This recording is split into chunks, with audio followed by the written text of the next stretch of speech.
Ողջույն բարեկամներ, ձեզ հետ կրկին My Culinary Versions խոհարարական ալիքն է եւ այսօր պատրաստելու ենք շատ համեղ ուտեստ աղացած մսով, մակարոնով, պանրով, ջեռոցում։ Ինչ է մեզ անհրաժեշտ բաղադրիչները 4 հոգու համար։ Մակարոն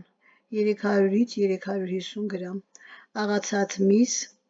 300 գրամ, տավարի, խոզի կամ խառը, սոխ 1 հատ, սխտոր 1 բջեղ ըստ ցանկության, տոմատի մածուկ կամ սոուս 2-ից 3 ճաշի գթալ, սերուցք կամ կաթ 100-ից 150 մլ կամ միայն սերուցք 10-15%, պանիր 100-ից 150 գրամ քերած,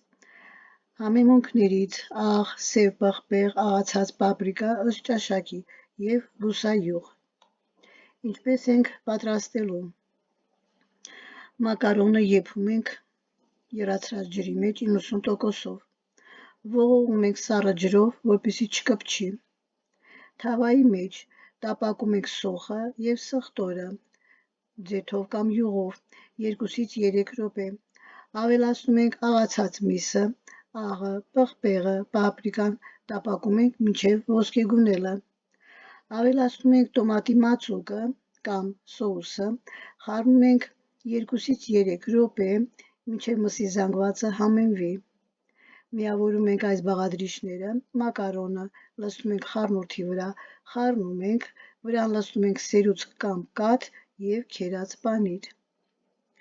Թխում ենք 180 աստիճան Ցելսիուսում ջեռոցում 15-ից 20 րոպե, մինչև պանիրը հալչի և ոսկեգունի։ Ցանկության դեպքում կարող եք ավելացնել սունկ, սնկային սոուս կամ կանաչի, ավելի հագեցած համ ստանալու համար։ Այսօրվա համար այսքանը, կհանդիպենք ցտեսություն։